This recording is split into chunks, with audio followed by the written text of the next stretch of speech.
Another matter we were required to take up outside your presence, so my apologies. This witness has been sworn outside your presence. He is under oath, so you may proceed when ready. Tell the jury your name. Scott Swick, S-W-I-C-K. And what do you do for a living? I'm a Texas Ranger with the Texas Department of Public Safety. Would you briefly describe your training and experience in law enforcement?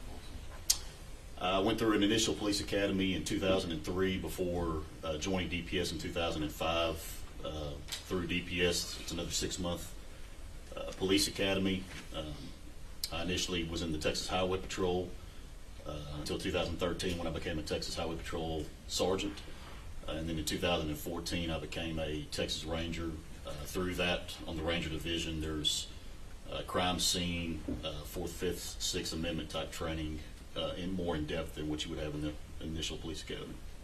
And is the crime scene training for you the same as it for all Texas Rangers? To a point, the initial is, and then several of us have specialties that we get into that might be different than that. Okay. On May 24th, 2022, were you, did you make it to Uvalde County, Texas, Robb School? Yes, sir. And on that day or the next day, were you assigned a specific area to search? Yes, sir. And Mr. what Trevor, area was can you that? use your microphone? What area were you assigned to search? Classroom 112. And have you reviewed the photographs to Classroom 112? Is that a fair and accurate depiction of your work? Of the work of the team that we're with, yes, sir. And we re-offer your own the exhibits that were noticed outside the presence of the jury. During our conversation, it's like it. Yeah, I believe we've made a record on the ones that were admitted, and they are admitted. You may proceed. Thank you. Starting with Exhibit 756.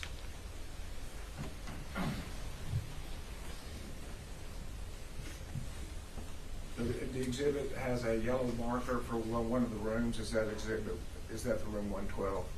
It appears to be, yes, sir. And is that the room that you searched? Yes, sir. And that's the room concerning these photographs? Yes, sir. State's Exhibit 757. Could you tell us what we're looking at here? So the doorway on the left is going to be 112. The doorway on the right is going to be 111. This would be a view as if you were standing in the hallway looking at those exterior door faces.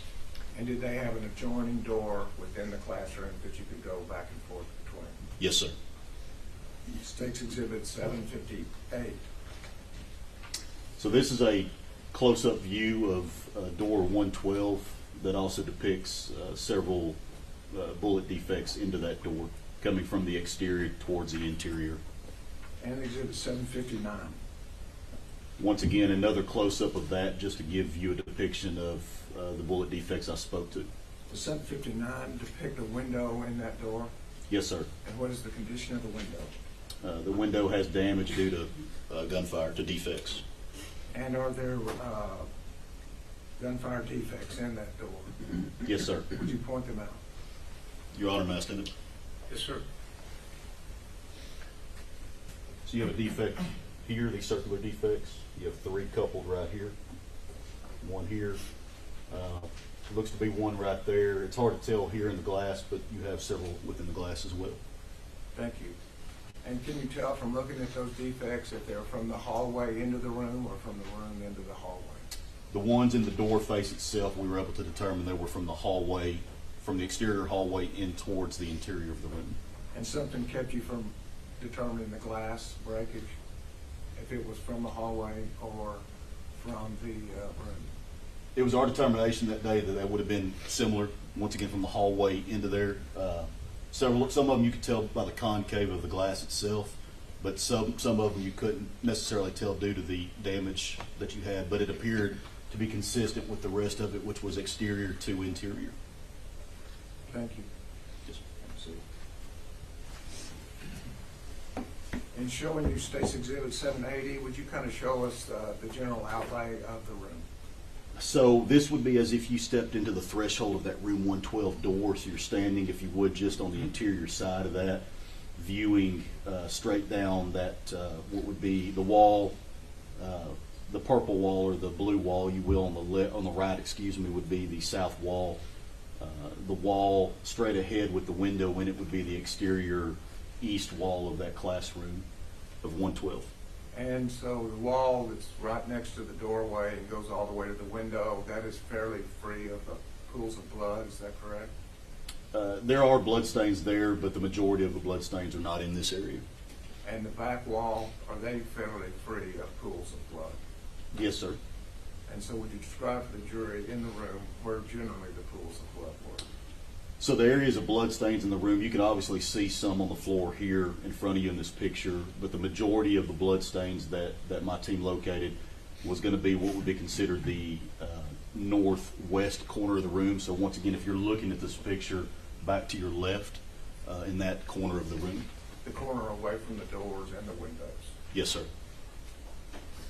State's Exhibit 761.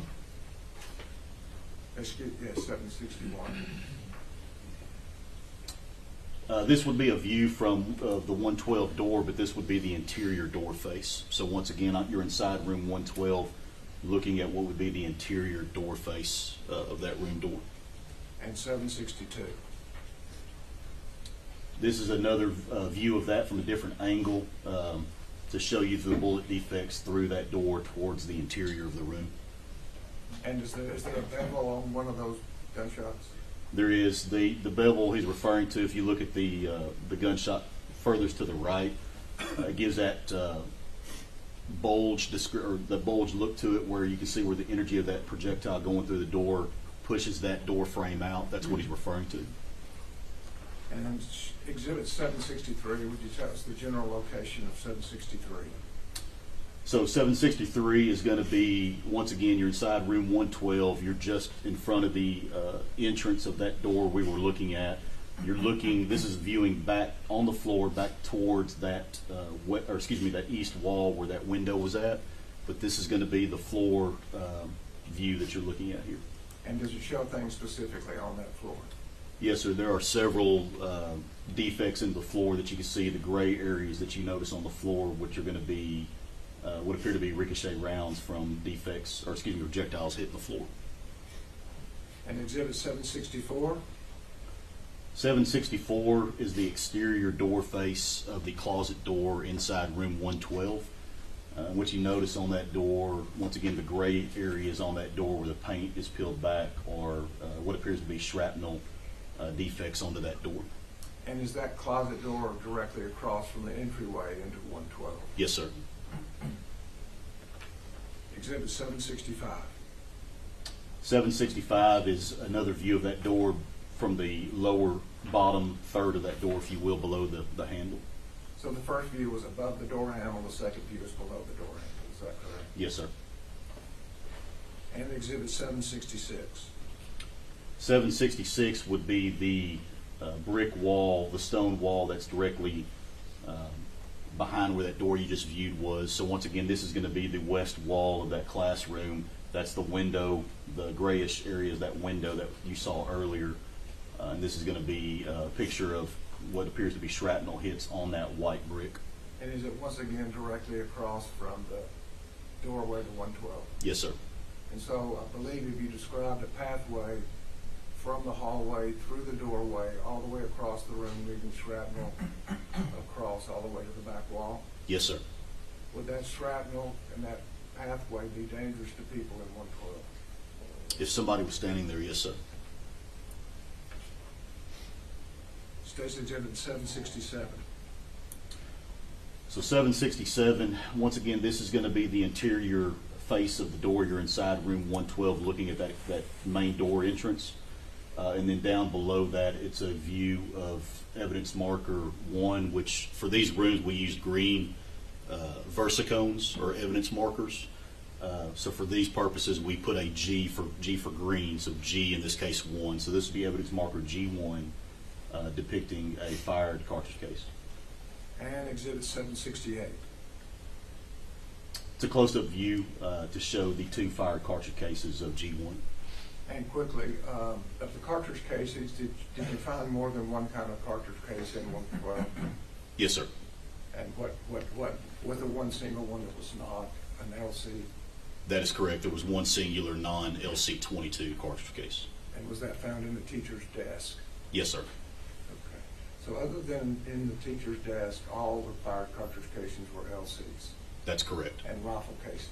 For room 112, yes, sir. Okay. And so I'll just allow you to shorten your testimony then and just say another cartridge casing if you see one. Yes, sir. Fair enough? Yes, sir. Thank you. And Judge, at some point, we want to caution the jury and the audience that some of these pictures are going to be a little gory and bloody. Yeah, ladies and gentlemen, as throughout the course of this trial, we have some graphic photographs, so once again, be aware of that, and if you need to step outside, you're welcome to do so. You may proceed. Thank you, Your Honor. And did you just take the photograph, or were the photographs taken where they were found? Yes, sir. Weren't responsible for depositing them there, just accurately depicted where they were? These photographs are depictions of how we found them when we entered the room and processed that crime scene. Thank you. Exhibit 769. 769 is another close-up of G1 with a what we call an ABFO scale, or a measurement scale, if you will, that's down below that fired cartridge case.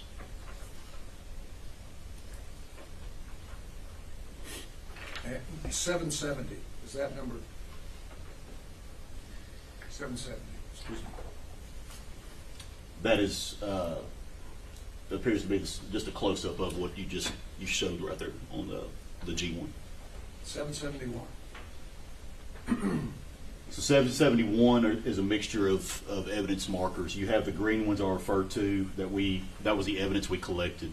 The yellow alphanumeric evidence tents that you see there, they were put there before we were processing the scene. So once again, the rangers and investigators that entered that room prior to our arrival, those alphanumerics depict where bodies were located within that room prior to their removal. And on the far left side, could you describe what structure we're looking at there? On the far left side is going to be so that wall would be the hallway wall, or the west wall of that classroom. You have a table that goes the length from where the entry door, room 112 door is, all the way to that, which would be the north wall, with various items on it. And then below it is a black curtain that was essentially there, kind of blocking the view of what was underneath that table, such as the supplies and so forth. Was that table with the black curtain large enough for a person to crawl under? Yes. And be away from inside the room? Potentially, yes, sir. State's Exhibit 772. 772 is a close-up of a fired cartridge case with the G2 marker. 773. 773 is the G3 marker with a fired cartridge case. 776. 776 is the G4 marker with a fired cartridge case. 778. 778 is the G5 marker close-up with a fired cartridge case. 779. 779 is the G6 marker with 2 fired cartridge cases. 781. 781 is the G7 marker with a fired cartridge case. And does this marker 7 approach this pool of blood in the corner Yep. of the hallway that we saw the dog view of? Yes, sir. That is in the north, what would be considered the northwest area of the classroom. 784. 784 is a close-up of a fired cartridge case with G8. 786. 786 is a close-up of a fired cartridge case associated with G9. 787. 787 are several fired cartridge cases associated with G10. Would you point those out? You're on the map. Yes, sir. You've got a cartridge case here and a fired cartridge case here that we went ahead and designated with G10. Thank you. 790. 790 is a close-up of 2 fired cartridge cases associated with G11. 791. 791 is a fired cartridge case associated with G12. 792. 792 are several cartridge cases that are associated with G13. 794. 794 is a close-up of several cartridge cases that are to the left of G13. And would you locate those cartridge casings in the room for us? You're I off, mean, ma'am. where would they be in the room? Yes, sir. Oh, I'm sorry, you're asking where they are in the room? Yes, sir. Those are going to be, once again, the northwest area of the room. That blue piece of equipment that you see at the top of the picture there was just to the right of that filing cabinet, if you remember, from that corner of that northwest area of the room. 796. 796 is a picture of a fired cartridge case associated with G14. And are they at the very top of the photograph? Top and in the middle, sir. You've got two at the top and one with the ABFO scale. One in the middle of the photograph and two at the top. Yes, sir.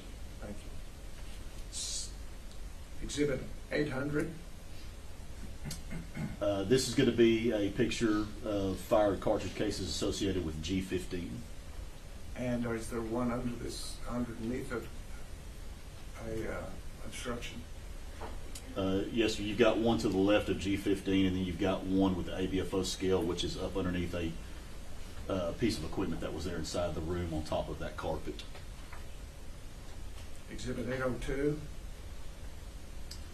802 is a picture of G17, which at the top of the picture there is a what we call a PMAG magazine, which is what the unfired cartridges would go into for a weapon. And what was the condition of that magazine? Empty. And is there a second marker on there? There is G16. And how many rounds does that magazine hold? 30 rounds, sir. Exhibit 803. 803 is once a close-up of G16, which is a fired cartridge case. Exhibit 804. 804 is a close-up of G17 depicting that black empty PMAG magazine. And so after 30 rounds are fired from that mag, what has to happen for the gun to be operational again? For a weapon to be operational, once you, if you're firing a rifle in this case, you would have to drop this magazine, which eject it from the weapon, if you will, place a new magazine that has unfired cartridges into it, and then put it into battery or put a round into the chamber. And did you find more than 30 casings in this room? Yes, sir. Did that indicate to you whether or not a magazine had been changed? Yes, sir. And what was did it have been changed? There were more than 30, which would indicate to me that a magazine had been changed in the room. Thank you. Exhibit 805. 805 is G18, which depicts fired cartridge cases. Exhibit 806. 806 has several things in here, starting with G19 at the bottom, depicting fired cartridge case. G20, which is another picture we'll show, depicts fired cartridge cases on the lip of that whiteboard. And then you have G24, G35, and G39 in that picture also. And where is the hallway in relationship to this photograph? The hallway would be, if you would, at a 45, kind of straight ahead. So this wall that you're looking at would be the north wall of the room. So if you follow that wall straight up, that would lead you to that where the hallway would be in this classroom, or off this classroom. And as to the backpacks, did you examine the backpacks also? Yes, sir. And would you tell the jury what you found? There were multiple bullet defects inside of these, or through these backpacks. And those backpacks are hanging almost to the floor, is that correct? Yes, sir. Exhibit 807. Close-up of G19, which is the fired cartridge case. Exhibit 808. This is a close-up of G20 depicting the fired cartridge case on the lip of that whiteboard. Where normally markers would go? Yes, sir. I guess you could put markers in that. Yes, sir. And Exhibit 809. This is a close-up of G21, which is shows you more fired cartridge cases on the lip of that whiteboard. Exhibit 812. 812 is a close-up of G22 depicting a fired cartridge case. Exhibit 814. 814 is a close-up of G23 depicting a fired cartridge case. Exhibit 815. 815, once again, has several markers in it, marker G14 and marker G24, depicting fired cartridge cases as well as depicting some of the blood in this scene. And as to the wall depicted in 815, how would you describe the condition of that lower wall? There are bullet defects in that wall that are going to be, if you see the hooks in that picture, below those hooks, and then some also into that 2x4, if you will, where the hooks are in. And going back to Exhibit 24 right next to the wall, Exhibit 816. So G24, this is a close-up of a what would be copper jacket from a projectile. Exhibit 817. 817 is a close-up of G25. And 818. This is another close-up of G25 showing once again a copper jacket from a projectile. Exhibit 819. 819 shows G26 and then G13 again, as well as some yellow tints in that northwest corner of the classroom. And would you place this photograph in the room? Where would that be? The northwest corner of the classroom. Exhibit 820. 820 is a close-up of G26, which is a fired cartridge case. 823. 823 is a close-up of G27, which is a fired cartridge case. 825. 825 is a close-up of G28, being a fired cartridge case. 826. 826 is a close-up of G29, showing a fired cartridge case next to G11. 829. 829 depicts several things. So this is a black bookcase, if you will, that was to the left, as you're viewing it, to the left of that blue piece of equipment that we talked about a second ago. In this beige area to the left of it, it's showing it being hugged up against that filing cabinet in the northwest corner of the room. This shows both a piece of evidence being G30 and then shows a bullet defect associated in that area, depicted as G, once again, for the room we're in, and then BD. Sorry, was it 2B, I believe I'm seeing? Okay. And were you able to trace the pathway of that defect? Yes, sir. And showing you at Exhibit 830, has the black bookshelf now been removed? Yes, sir. And what are we looking at now? So the bottom of the photograph would be the area where the bookshelf is. In fact, you can see the void next to the wall where that bookshelf was at. You have if you're looking at the filing cabinet, the right exterior face of that filing cabinet with several bullet defects on it. And were you able to tell a general origin of where that shot would have come from? Yes, sir. Could you tell us about that? So once again, you got several defects there. The first one I'll start with is the bottom left. You notice it looks like there's some gray area, several marks, if you will, in that. That was determined to be a terminus or an ending point of a projectile, and that grayish coloration you see is what is referred to as lead splash, which essentially is a microscopic portion of that lead projectile striking a surface. To the right, you have another bullet defect that is going from left to, as you're viewing the photograph, from left to right. So in other words, somebody to the left of this photograph, or a projectile, I should say, from the left of this photograph, is coming from that direction into that filing cabinet. And then you have the same thing in that top left one as well. And does Exhibit 832 show a close-up of the description you just gave us? Yes, sir. And would you show us those two things that you just described? So once again, going to what's labeled as GBD2C, that's the 2C is a corresponding. So a while ago I referred to one being 2B. So the way that we're trained, the way that we depict bullet defects or document bullet defects are if we could tell that they're corresponding. In other words, one bullet defect goes with another bullet defect. We'll also give it in alphanumeric order, so A, B, C, D, to show the order that those defects occurred, if you will. So in this case, it was our belief that 2C was in combination with that 2B that we showed you earlier that was going through that bookshelf that once again led to some lead splash and a terminus dent in that area. To the right there is GBD4A, which we couldn't, in other words, we couldn't find a corresponding prior to, so we went ahead and labeled that with an A to show a perforating defect, which means it's going in through something. In this case, the right exterior side of that bookcase with a trajectory of left to right. And Exhibit 833?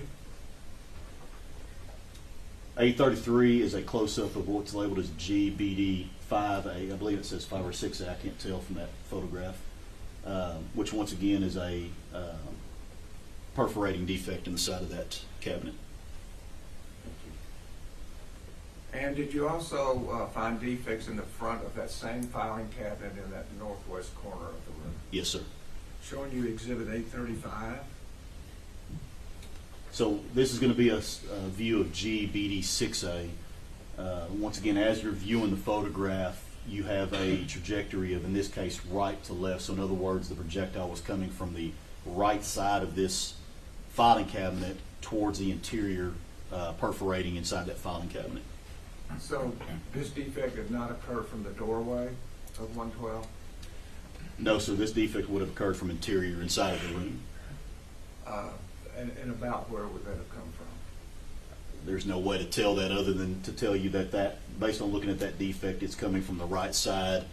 I can tell you from the view of that, it wouldn't have been deep. It would have been somewhere probably along the wall, what would have been the north wall of that room, in that northwest corner, if you will, or the west side of that room. So crossing from the doorway all the way over to the other side of the room, that's where that defect would have been fired from? Yes, sir. It would have come from, yes, sir, inside the room on the west side of that room. And Or excuse me, north side when of you that opened the room. filing cabinet, did that give you further indication of the route that bullet took? I'm sorry, can you repeat that?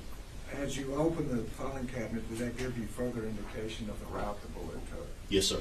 Showing you Exhibit 836, what are we looking at here? So when you're looking at 836, if you look next to that handle, that's the defect you just viewed that we just spoke to.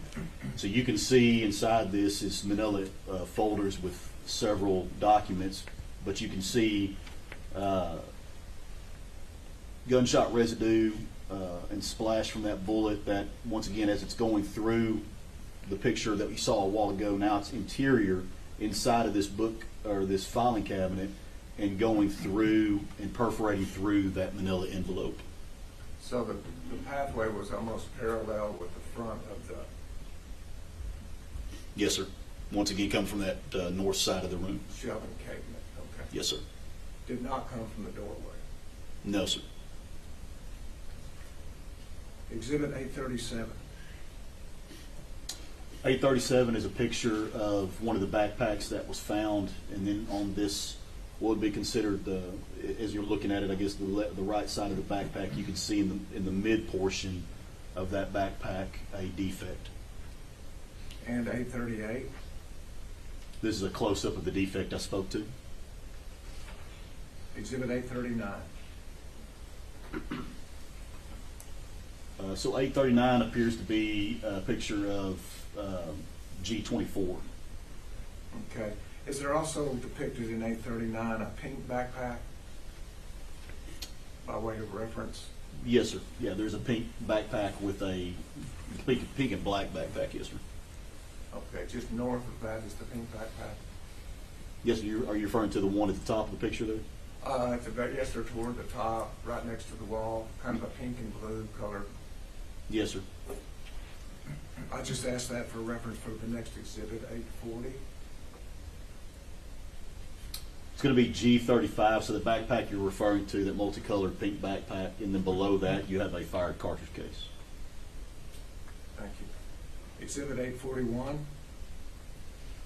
So 841 shows a view of G30, which is sitting on top of a rolling piece of equipment for like a TV. And 842. This is a close-up to show a PMAG that's partially underneath that equipment that's labeled as G37. Another one of these magazines. Yes, sir, an empty magazine. And what condition was it in? Empty. So that's 2 empty magazines holding 30 shells each. They could hold 30, yes, sir, but there were 2 empty magazines. Thank you. 845. So 845 is a picture just forward of that last one. So inside, or if you would, on top of that carpet, but bunched up, shows G38, which is fired cartridge cases. And 848. 848 is a close-up of G39, which is a fired cartridge case. 849. 849 is a close-up of G40, depicting 2 fired cartridge cases. 850. 850 is a mid-range shot, if you will, of G41, depicting a piece of projectile. And 851. Once again, a close-up of G41 to show you part of that projectile, that fire projectile. And 852. 852 is a close-up of G42 depicting a fired cartridge case. 854. 854 is a close-up of G43 depicting a fired cartridge case. 855, is that giving us a general location of a desk? It is, sir. Did you find anything in that desk? We did, yes, sir. Showing you exhibit 856. So 856 is a picture of one of the pieces of plastic drawers, if you will, that was on that desk. And then you could see that there's a fired cartridge case inside of that drawer, which was open. That's how it was when we found it. Was this the one that was of a different make? I'm not sure if this was it or not. Fair enough. Exhibit 859. 859 is a close-up of that same thing, depicting it with marker G45. 860. So 860 is a picture of the window on the east side of the room. So once again, if you take yourself back to being inside that room, you just entered door 112 and you're looking straight ahead, and you remember there was a wall with a window on it. So this is going to be that window. When the curtains, the gray curtains, are pulled aside, you can see that there's mini blinds there, and the defects you see appear to be shrapnel defects in that mini blind. Exhibit 863. So 863 is a depiction of the north wall in the room, the whiteboard you see on top, a couple backpacks there, but more importantly, you have defects that are both in the wall there, and then once again in that 2x4 portion up underneath that whiteboard. And would you point out those defects? Your Honor, ma'am. Please. So once again, you have several defects. You have one right here that we're depicting with this picture. There's several other ones there, but this is going to be the one we're referring to in this picture right here. And exhibit 864. 864, once again, you have a coupling of a grouping, I should say, of 4 defects labeled there in that same general area. And 865. So 865 is shown below that area or in that general area, but you see defects on the wall portion beneath that dry board. There are 5 depicted there. Yes, sir. And are all of them in general characteristics similar ovals? Generally speaking, yes, sir. And how about the one on the bottom left? That one is different as far as the look and how it was deposited there. Does that indicate to you a different origin, or the weapon was in a different position when that defect occurred? No, sir, not necessarily. It could have simply been due to a substrate it struck prior to going through something to cause that. Not necessarily a different position. Explain that to us. So when a bullet is fired from a weapon, in this case a projectile exits the gun, whether that's a pistol, rifle, doesn't matter what it is, essentially it goes downrange, if you will, right? It goes forward of that weapon. Generally speaking, it goes in a straight line with a little bit of an arc to it. And if left unimpeded, it'll eventually lose energy and either fall and or strike something forward of it, right? Depending on where you're standing or the angle of the projectile as it exits that weapon will then correlate to what you find for the substrate that it hits. So in other words, if I'm angling to my right, I would expect to find a left to right trajectory of that weapon, right? If I'm angling it from my right side, I would expect to find a right to left trajectory, if that makes sense. If it's a fairly 90-degree circle, well, then that tells me that somebody was shooting essentially perpendicular, if you will, to that substrate. Now, with all that being said, that's a perfect scenario. In other words, it hasn't struck anything. When a bullet travels through things, you heard me say perforating a while ago. Well, perforating means it's gone through a substrate. It's not just stopped, it's gone through it. And when a bullet goes through something, it's going to start losing energy. It can start tumbling on its axis, but essentially it's going to give different views, if you will, of how it impacts the subsequent substrates that it strikes as it goes through. So in other words, those perfect circles or those angled defects can then become very ragged, if you will, due to those variables. So that if a bullet went through a desk, a school desk or something like that, that exited the other side, then a lot of irregularities occur with that. It could be, yes, sir, absolutely. I would expect to see that, yes, sir. And did you see indications of that during your search? Yes, sir. That bullets went through desks or seats or chairs or other furniture? It appeared, yes, sir.